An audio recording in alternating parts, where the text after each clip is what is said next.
predictive algorithmic auditing and ethical compliance. My father, Gunnar, had a way of saying it like he was handling something foul. Honestly, Tiffany, couldn't you have picked something a little less theoretical and a lot more useful for a young woman? My name is Tiffany, by the way. And that pronouncement, or variations of it, became the soundtrack to my early 20s, especially around the polished mahogany of our family dining table, where McCormick & Son Industries, or MSI, as it was proudly branded, was the only topic of conversation that truly mattered. I remember one Sunday dinner particularly vividly. I'd just finished my second year. "Still plugging away at that digital witchcraft, are you?" Logan, my older brother and heir, apparent to the MSI throne, smirked from across the table, spearing a piece of roast beef. He was all slicked back hair and smug confidence. "It's about identifying systemic risks, Logan," I said, trying to keep my voice even. "Things like outdated data security, non-compliance with evolving regulations, the kind of stuff that can bring a company down if it's not managed." Gunnar let out a short barking laugh. "Brought down? MSI? Girl, we built this company on grit and handshakes, not algorithms. Your grandfather would be spinning in his grave if he heard you talking about ethical compliance as the cornerstone of business." "But Dad, things are changing," I pressed, a familiar knot tightening in my stomach. "The way companies handle data, for instance. There are new privacy laws coming in, and if MSI isn't prepared—" "Prepared?" Logan interrupted, wiping his mouth with a linen napkin. "We have Otto, good old Otto in finance. He handles all the paperwork. Don't you worry your pretty little head about it, Tiff. Focus on finding a nice young man. That's a better investment for your time." "This degree," Gunnar declared, thumping the table lightly with his fist, making the silverware jump, "is a waste of good tuition money for a girl. You should have studied marketing or HR, something softer." My mother, Vivienne, just offered a tight, sympathetic smile from her end of the table, a silent plea for me to drop it. Appeasement was her specialty. They didn't get it. They never would. What they called digital witchcraft I saw as a lens, and looking at MSI through that lens was terrifying. During a brief mandatory summer internship there, a period I mostly spent fetching coffee and being condescended to, I'd seen enough. Their Shepherd client management system was practically a museum exhibit, creaking under the weight of data it was never designed to hold securely. They were exploiting data collection loopholes that were clearly on the legislative chopping block, treating them like permanent fixtures. Their cybersecurity for sensitive client information? I'd seen more robust protection on a free email account. It was a house of cards built on arrogance and willful ignorance. So I channeled that dinner table dismissal, every scoff from Logan, every patronizing pat on the head from Gunnar, into my studies. I graduated top of my class. And while they were busy patting themselves on the back for another quarter of solid traditional business, I started my own small consultancy firm. Tiny, yes, but built on the very principles they mocked. I was helping businesses not become MSI. The irony wasn't lost on me. Last Tuesday, I was in my small office, finalising a proposal for a new client, when I heard voices from the kitchen. I live in a small apartment above a detached garage on my parents' property, a living situation born more out of financial necessity post-graduation than any familial desire for closeness, at least on my part. The kitchen window was open. It was Gunnar. His voice, usually so booming and confident, was low, tight. "Don't understand. It's just a minor regulatory tweak, Otto. How can it be causing this much inconvenience?" A pause. No, don't be dramatic. It's not a significant operational impact. It's a blip. We'll absorb it. We always do.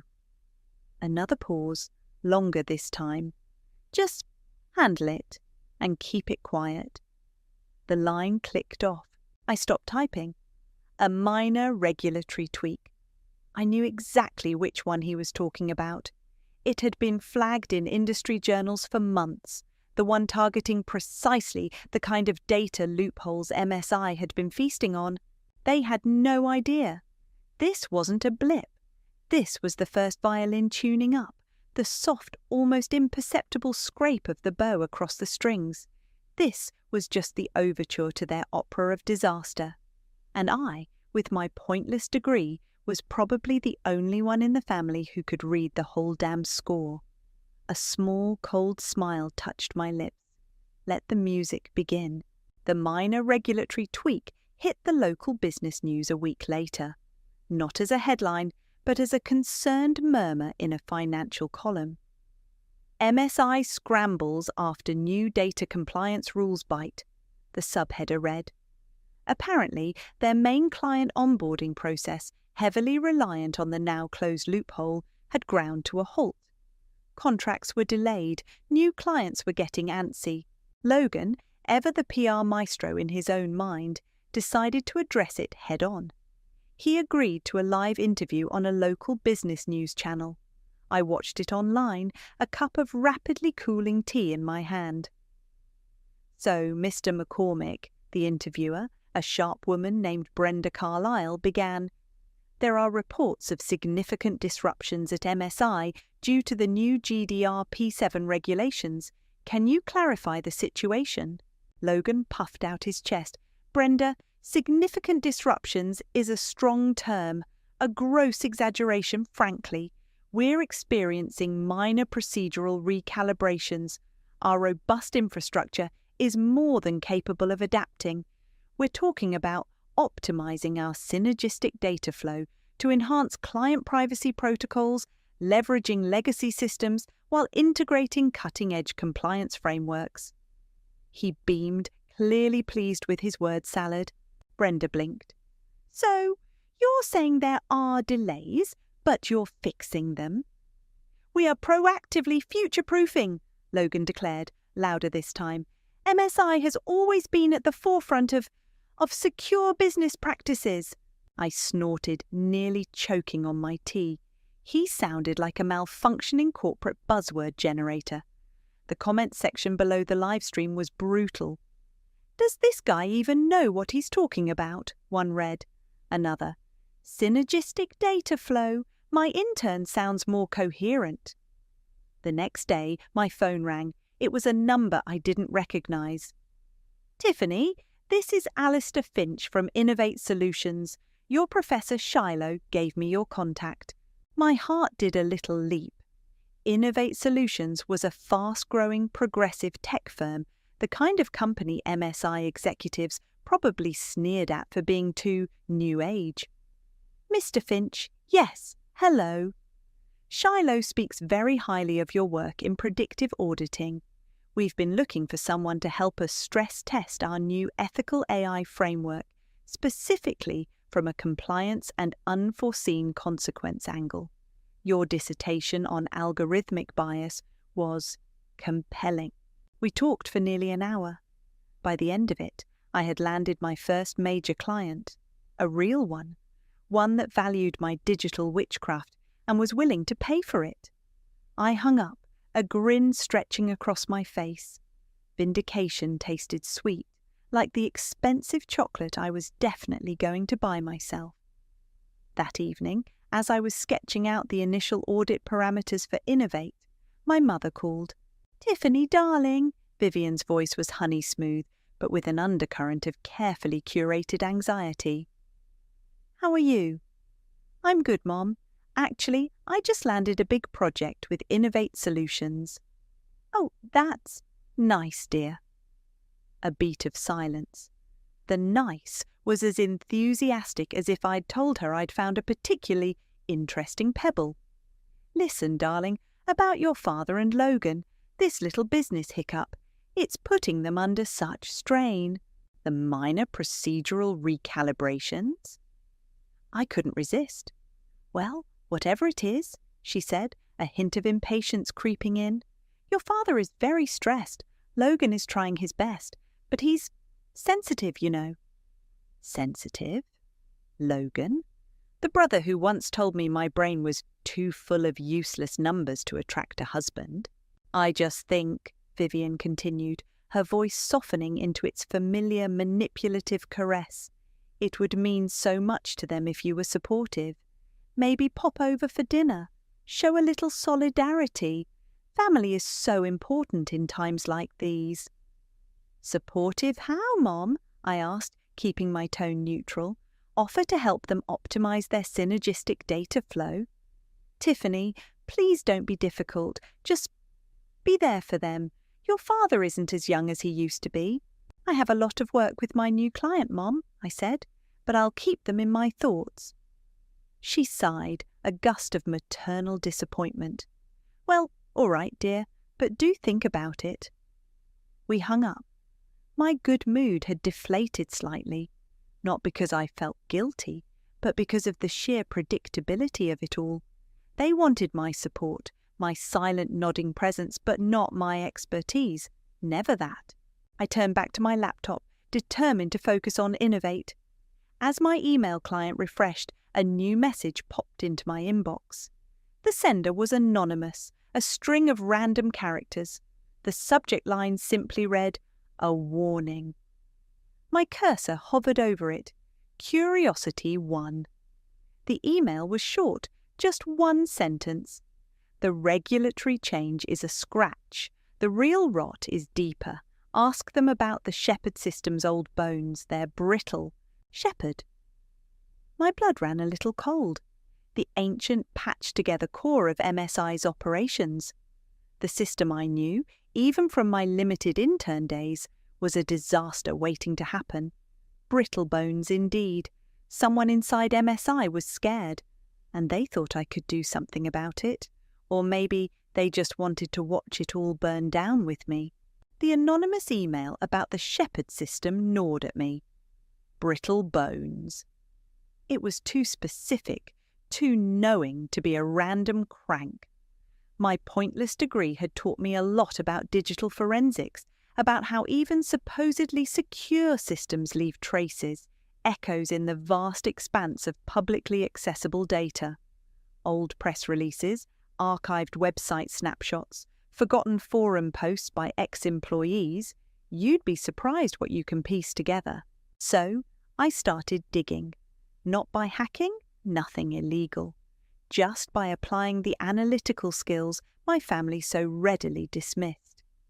I cross-referenced MSI's known software architecture, gleaned from my internship and industry scuttlebutt, with known vulnerabilities in outdated server platforms. I looked for patterns in their sparse technical job postings over the years, noting the skills they weren't hiring for, like modern cybersecurity experts. It was like assembling a prehistoric skeleton, a missing femur here, a cracked rib there. But the picture emerging was grim. The Shepherd system, as far as I could tell, hadn't had a significant core update in nearly a decade. It was likely running on unsupported operating systems riddled with unpatched security holes that any moderately skilled hacker could waltz through. A catastrophic data breach wasn't a matter of if, but when. And judging by the anonymous emailer's urgency, when was rapidly approaching. Meanwhile, MSI stumbled into another pothole. A journalist named Caroline, who specialized in corporate accountability, published a piece in a respected online financial journal. It wasn't about data this time, but about MSI's laughably outdated environmental practices, specifically how their main manufacturing plant was still using an archaic waste disposal method that was technically legal by a hair's breadth, but environmentally atrocious. MSI, profiting from pollution, legally, for now, the headline blared. It wasn't a bombshell, but it caused ripples. A few smaller ethical investment funds publicly announced they were divesting their MSI shares. Minor investor jitters, as the article put it. I saw Gunnar on the local news again, looking flustered outside a Chamber of Commerce luncheon. "This is a baseless smear campaign by agenda-driven muckrakers," he blustered into a reporter's microphone. "MSI is a pillar of this community, a responsible corporate citizen." He looked less like a pillar and more like a man trying to plug a dike with his finger. My own consultancy, by contrast, was humming. Innovate Solutions loved my initial audit findings. They were proactive, engaged, and genuinely wanted to build better, safer systems. It was refreshing. I even got a referral from them to another company, a mid-sized logistics firm looking to overhaul their data security. My digital witchcraft was suddenly in demand. I was still technically part of the McCormick family group chat, a digital space I mostly muted, but occasionally skimmed for signs of impending doom or amusement.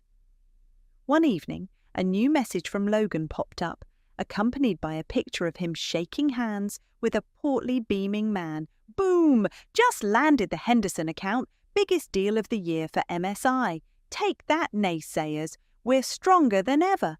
Tra MSI unstoppable. Threads legacy." My stomach clenched. The Henderson account. I knew of them. They were huge, a massive new influx of client data, transactions and operational demands, all to be processed through Shepherd, the ancient brittle-boned Shepherd system. Logan had just gleefully announced he was going to run a marathon on a sprained ankle. No, worse. He was going to run a marathon on a leg that was already showing signs of gangrene. He hadn't just loaded the gun and pointed it at his own head. He'd pulled the trigger and was now bragging about the satisfying click, oblivious to the fact the bullet was already halfway to his brain. I leaned back in my chair, a cold, clear certainty settling over me. The overture was over. The first act was about to begin, and it was going to be a tragedy of their own making. All I had to do was wait for the curtain to rise. The Henderson account went live on a Monday. By Wednesday, the Shepherd system wasn't just creaking, it was screaming. The first sign was an email from a contact at a small supplier to MSI, a company I'd done a tiny bit of freelance work for a year ago. "Hey, Tiffany," it read. "Weird question. Are you hearing anything about MSI's payment system? Our invoices are bouncing and their accounts payable department is unreachable. Says their system is experiencing technical difficulties." Technical difficulties was an understatement. By Thursday, MSI's client portal was down. Their internal communications were crippled. The sheer volume of data and transactions from the Henderson account, piled onto an already overloaded and fragile infrastructure, had caused a catastrophic system malfunction. Not a full data breach, not yet, but a complete operational seizure. Logan's biggest deal of the year was dead on arrival, and it was taking the rest of MSI with it. The following Sunday, I got the inevitable summons for family lunch. The mood in the dining room was arctic. Gunnar looked grey, his usual bluster replaced by a haunted, restless energy. Logan picked at his food, his jaw tight, dark circles under his eyes. Vivian fluttered around, offering more potatoes, more gravy, her voice unnaturally bright. "So, Tiffany," Gunnar said, his voice raspy, halfway through the strained meal. He cleared his throat. "This, computer stuff you do. Predictive, you said?" I nodded slowly, taking a sip of water. Predictive algorithmic auditing and ethical compliance, yes. Right. He waved a dismissive hand, though the gesture lacked its usual force. Could any of that knowledge offer any simple fixes for a temporary system outage? Just hypothetically, of course. Hypothetically, I said, meeting his gaze, my field is about predicting and preventing such outages by identifying foundational rot and systemic vulnerabilities before they cripple a company. It's not really about applying simple fixes after the fact, especially when the foundations themselves are rotten. Logan slammed his fork down. "Oh, here we go. Miss I told you so." "Logan, please," Vivian whispered, her eyes darting nervously between us. "No, it's fine, Mom," I said, my voice calm. "He's right. I did tell you. Repeatedly." Gunnar just stared at his plate. For the first time, I saw not arrogance, but a flicker of genuine fear in his eyes. The next morning, the real bombshell dropped. The Shepherd system malfunction hadn't just crippled operations, it had exposed something far uglier. In the chaos of the system failure, corrupted files had become accessible, files that should have remained buried. Files that showed a pattern of falsified compliance reports signed off by Otto, MSI's long-suffering CFO. Reports that Logan had apparently pressured him into signing, assuring him it was just temporary paperwork to keep the auditors happy until they could properly upgrade. Otto, seeing the writing on the wall and clearly terrified of becoming the sole scapegoat for years of cooked books, did what any cornered animal would do. He bit back.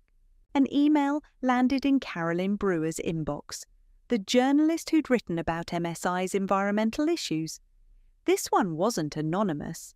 It was from Otto, and it contained scanned copies of internal memos, doctored spreadsheets, and a very detailed account of how he'd been coerced into signing off on compliance documents he knew were false.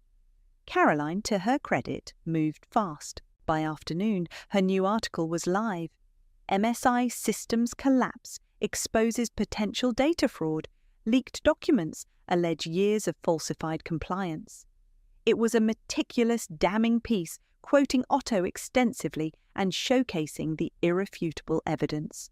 The effect was immediate. MSI's stock, already wobbly, didn't just dip, it plummeted. Trading had to be halted twice. And then, the quote that sealed their immediate fate.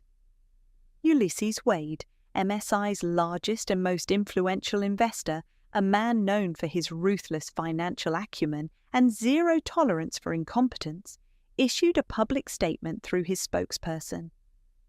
Mr. Wade is aware of the serious allegations and operational failures at McCormick & Son Industries. He is monitoring the situation at MSI very closely and will take all necessary actions to protect his investment.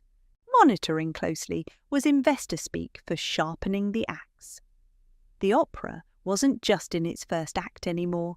The stage was on fire and the lead singers were choking on smoke. The fallout from Caroline's article was a Category 5 hurricane hitting MSI.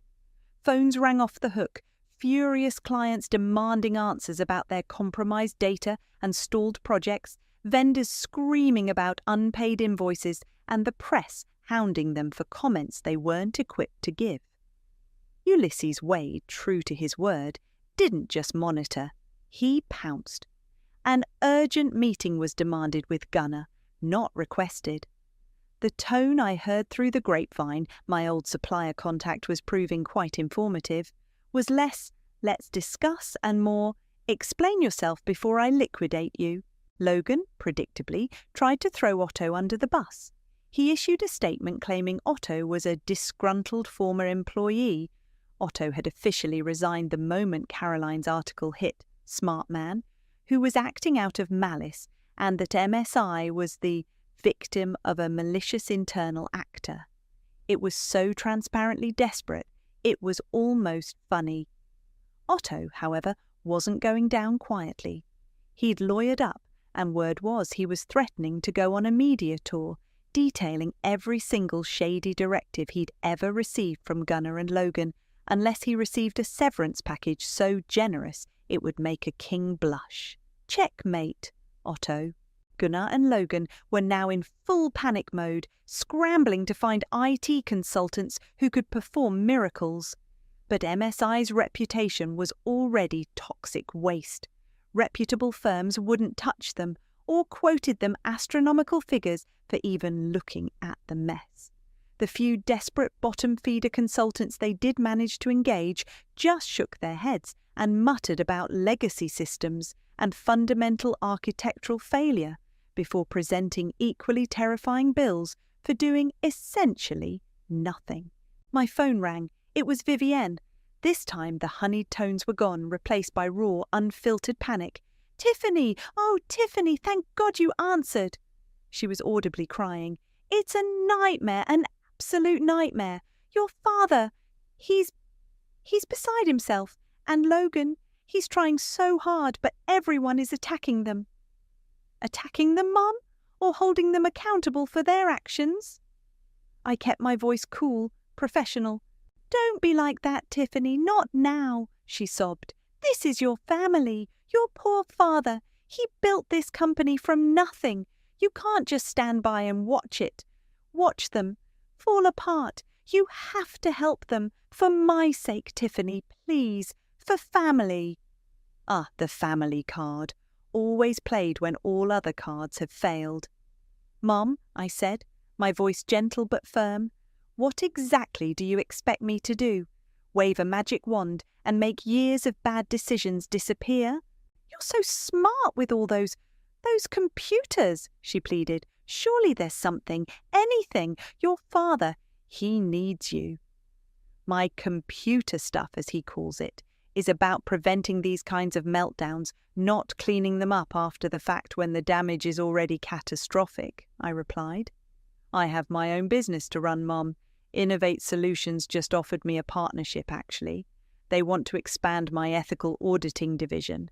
There was a stunned silence on the other end, broken only by a sniffle. The news of my success, my thriving career built on the very foundation they'd mocked, clearly wasn't the comfort she was seeking. A partnership?" she stammered. "Oh, well, that's wonderful, dear, but your family—" "I'm sorry, Mum. I have a client meeting I need to prepare for." I wasn't entirely sorry. "I hope things work out." I ended the call, a strange calmness settling over me. The power dynamic had irrevocably shifted. They were drowning, and I was standing on the shore, holding not a life raft, but a very detailed report on why their ship was unseaworthy in the first place. Later that evening, my phone buzzed with a voicemail notification. It was a number I knew well, but a voice I barely recognized. Gunnar. "Tiffany?" His voice was strained, thin, devoid of its usual booming arrogance. All the air had gone out of him. It's your father. We need to talk about your, expertise. It seems we underestimated it. And you. Call me, please." I listened to the message twice. Underestimated it. Underestimated me. The understatement of the century. I let the voicemail sit there, unanswered. Let him squirm a little longer. He, who had never once called to ask about my studies, my career, my life, unless it was to criticize or dismiss. Now he was pleading. The overture was long past. The fat lady was warming up backstage, and she had my name on her song sheet. I let Gunnar's desperate voicemail marinate for a full 24 hours. Let him twist in the wind of his own making. Then, and only then, did I call him back.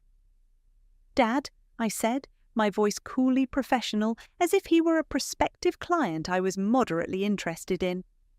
"Tiffany, you called?" "Tiffany, yes, thank you for calling back." The relief in his voice was palpable, almost pathetic.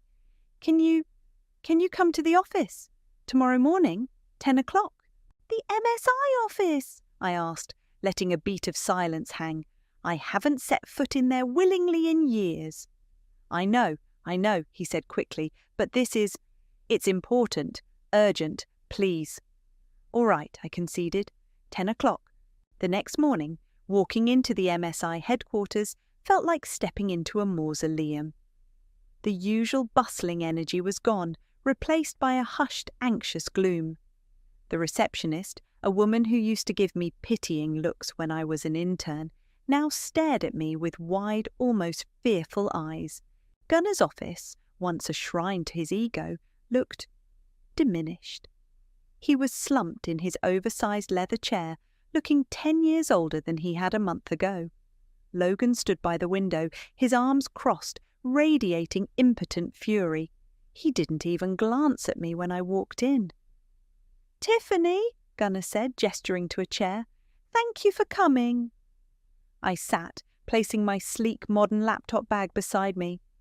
"You said you wanted to discuss my expertise." Gunnar nodded, looking at Logan, who finally turned, his expression a mixture of resentment and desperation.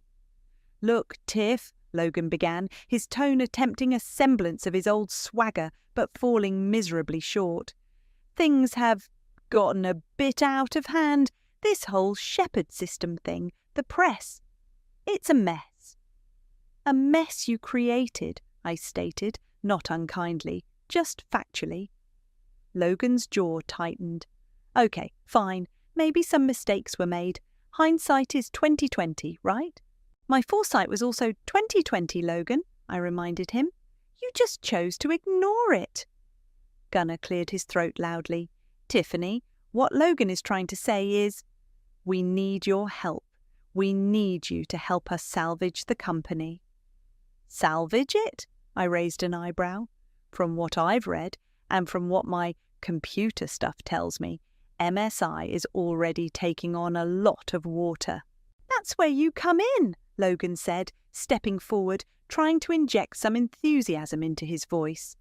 He picked up a hastily printed document from his father's desk. We've put together a preliminary rescue plan, a new digital transformation unit, and we want you to lead it." He slid the document across the polished mahogany towards me. I didn't touch it.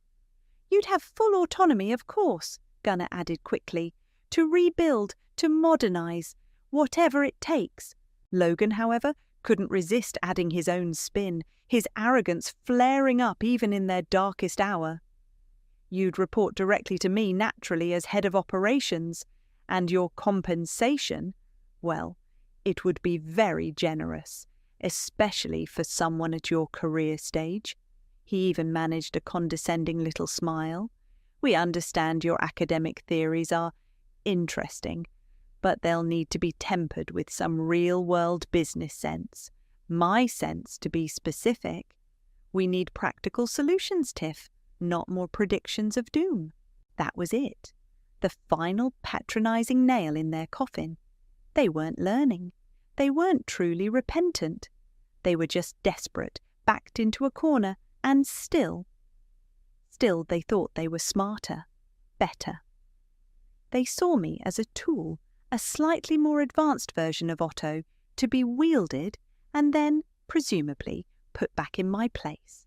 My simmering resentment, the years of quiet fury, didn't explode. Instead, it crystallized into something cold, sharp, and diamond-hard. My initial desire for simple vindication, for them to just admit I was right, morphed into something far more ambitious. I wasn't just going to watch them fall, I was going to give them a shove, a very public, very precise, very ethical shove. A faint smile touched my lips. I met Logan's gaze, then Gunnar's. "All right," I said, my voice dangerously calm, almost a purr. "I'll consider your proposal." Relief washed over their faces. Logan almost sagged against the desk. "I have a few conditions, of course," I continued, my smile widening just a fraction. "My consultation fee, for starters, will be substantial, non-negotiable, payable up front, and I'll need full unrestricted access to everything, every file, every server, every email, every financial record, no locked doors, no need-to-know restrictions, everything." Gunnar and Logan exchanged a quick, hopeful glance. They were so desperate, they'd agree to almost anything. "Oh, of course, Tiffany," Gunnar said, nodding vigorously. "Whatever you need." "Excellent," I said, picking up my laptop bag. "Then I accept your generous offer. Let's save McCormick & Son Industries." The lie tasted like triumph. My substantial consultation fee was, to put it mildly, eye-watering. I'd calculated it carefully, enough to be a serious financial blow, forcing them to liquidate some personal assets, but not quite enough to make them balk entirely. Gunner's face went pale when I named the figure, but after a tense whispered conference with Logan in the corner of his office, he agreed. The wire transfer hit my consultancy account the next day. Phase 1 complete. Then came the full unrestricted access. I was given a master keycard, admin passwords to every system, and a small dusty office that had probably once belonged to a long-forgotten middle manager. For 3 weeks, I audited MSI. I arrived early, left late. Gunner and Logan would occasionally peer in, seeing me surrounded by printouts, my screen filled with complex data flows and lines of code. They saw me working tirelessly, and a fragile hope began to bloom in their eyes.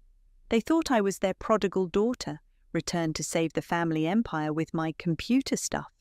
They thought I was their saviour. They were so wrong. I wasn't just auditing their current mess. I was excavating their history. Decades of ethically dubious shortcuts, systematically falsified environmental reports, deliberately obscured financial dealings, and the glaring, willful ignorance of the Shepherd system's vulnerabilities. My useless degree had armed me with the exact tools to unearth it all, to connect the dots, to build an irrefutable case. And the Shepherd system? Oh, that was a masterpiece of malice. The anonymous emailer had been right about its brittle bones. But it was more than just neglect. I found digital breadcrumbs cleverly hidden in old code comments and archived server logs left by a disgruntled former senior engineer. An engineer MSI had apparently cheated out of a significant patent and then, unceremoniously, fired years ago. He hadn't just left it vulnerable. He'd woven in a series of subtle logic bombs designed to trigger cascading failures under specific load conditions the Henderson account had perfectly met. It was a ticking time bomb, and Logan had gleefully pressed the detonator. On the first Monday of the 4th week, I requested a full board meeting. "I'm ready to present my recovery plan," I told Gunner. The boardroom was tense. The remaining board members, a collection of aging yes-men and nervous investors, looked to me with a mixture of hope and trepidation. Ulysses Wade was there, his face an unreadable mask of stone. Gunner and Logan sat at the head of the table, trying to project an air of weary confidence. Vivian was even present, perched on a chair by the wall, presumably for moral support, looking pale and anxious. I connected my laptop to the large presentation screen. The first slide simply read, "McCormick & Son Industries, an ethical audit." "Good morning," I began, my voice clear and steady. "For the past 3 weeks I have conducted a thorough audit of MSI's operations, systems, and historical practices as per our agreement." Gunner nodded encouragingly. Logan managed a tight smile. "My findings," I continued, clicking to the next slide, which was filled with damning bullet points, "indicate a company not just in crisis, but one that has operated with a systemic disregard for ethical practices, regulatory compliance, and data security for well over a decade." A nervous murmur went through the room. Gunner's smile faltered. For the next hour, I laid it all out. The falsified compliance reports Otto had been pressured to sign, the deliberate exploitation of environmental loopholes, the critically outdated Shepherd system, not just neglected, but, as I revealed, actively sabotaged by a vengeful ex-employee whose warnings had been ignored. I presented charts, internal emails I'd unearthed, financial discrepancies, all compiled with the cold, hard precision my useless degree had taught me. "My recovery plan," I said, my voice ringing with absolute clarity as I reached my final slide, "is therefore straightforward. The only ethical path forward is immediate, full disclosure to all relevant regulatory bodies, the EPA, the SEC, the Data Protection Authority, full transparency with all affected clients and victims of potential data breaches. This will, undoubtedly, bankrupt the company. It will invite crippling fines and lawsuits, but it is the only responsible action. The room was silent, stunned. Gunnar looked like he'd been punched in the gut. Logan's face was turning a dangerous shade of purple. However, I added, my voice dropping slightly, to ensure this happens with the necessary urgency and completeness, I took a breath. As of 8:01 a.m. this morning, I anonymously submitted a comprehensive whistleblower report containing all of this evidence and more to 7 federal and state regulatory agencies. I also provided a full copy to Ms. Caroline Brewer, who I believe will find it makes for compelling journalism. Chaos erupted. Logan lunged to his feet, shouting, "You treacherous little—" Gunnar just stared at me, his face ashen, devastation etched into every line. Vivian let out a small, horrified gasp. Ulysses Wade, however, slowly rose from his chair, a grim, almost approving look on his face. He didn't say a word, just turned and walked out of the boardroom. "Oh, and one more thing," I said, my voice cutting through the rising din. "My rather substantial consultation fee, I'm using it to establish a severance fund for the MSI employees who will inevitably lose their jobs due to your mismanagement." I looked directly at Gunnar, at the father who had dismissed and belittled me my entire life. "You said my degree was a waste of tuition for a girl," I said, my voice devoid of heat, just cold, hard fact. "Turns out it was the most expensive education you ever paid for." Then I picked up my laptop, turned, and walked out of the boardroom, leaving them to the symphony of their own destruction. The fat lady wasn't just singing, she was bringing the whole damn opera house down. The implosion of McCormick & Son Industries was swift, brutal, and spectacularly public. Caroline Brewer's exposé, built on the mountain of meticulously organized evidence I'd handed her, was a journalistic atom bomb. It wasn't just a story, it was a multi-part series complete with leaked documents, damning timelines, and interviews with shell-shocked former employees, many of whom were now beneficiaries of the MSI Employee Transition Fund I'd established with Gunnar's money. The series won her a prestigious award, which she accepted with a pointed thank you to the courageous whistleblower who valued ethics over silence. I allowed myself a small private smile when I read that. Regulatory bodies swarmed what was left of MSI like sharks to a blood trail. The SEC, the EPA, the Data Protection Authority, they all wanted their pound of flesh, and there was plenty to go around. Fines piled up so colossal they made my substantial fee look like pocket change. Lawsuits from furious clients and shareholders followed, each one another nail in the company's coffin. Gunnar and Logan?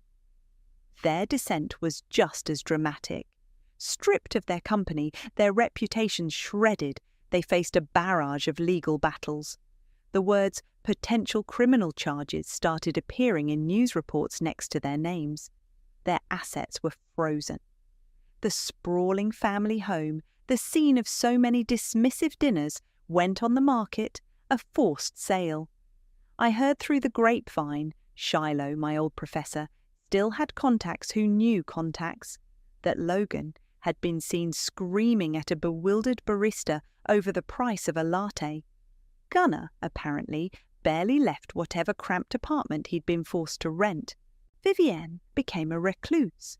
The society pages that once breathlessly reported her charity gala appearances now only mentioned the McCormick name in hushed, scandalized tones. Her attempts to reach out to me, tearful voicemails, pleading texts sent from burner phones, went unanswered. The bridge hadn't just been burned, its ashes had been scattered to the four winds. There was nothing left to salvage, no path back to what was. My own life, by contrast, had accelerated. The Innovate Solutions partnership was a roaring success. My division, specializing in predictive algorithmic auditing and ethical compliance, became the gold standard.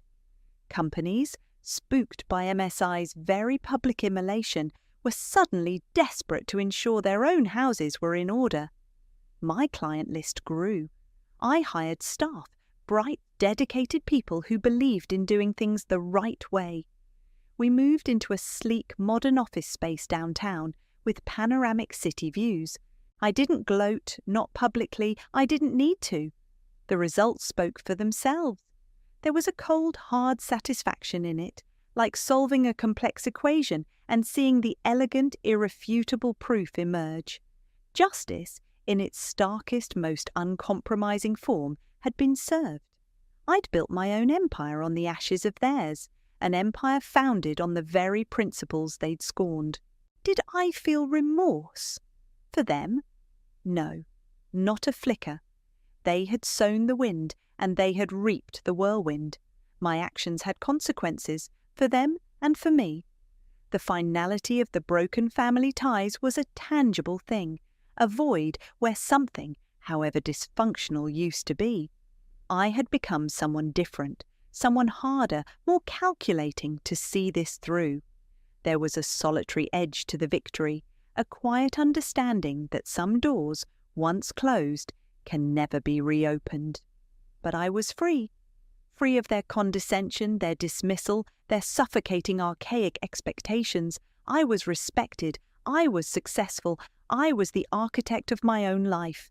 This morning, I was sipping coffee in my new office, the city sprawling beneath me, a tapestry of lights and ambition. An alert popped up on my monitor, a newsfeed notification. McCormick & Son Industries officially declares Chapter 7 bankruptcy. Liquidation of all remaining assets to commence immediately. A small, almost imperceptible smile touched my lips. I took another sip of coffee, the taste rich and satisfying. "Have fun being poor, Logan," I murmured to the empty room, the city lights reflecting in my eyes. "Some theories aren't so useless after all." The opera was well and truly over, and I, the girl with the pointless degree, had written the final devastatingly beautiful aria.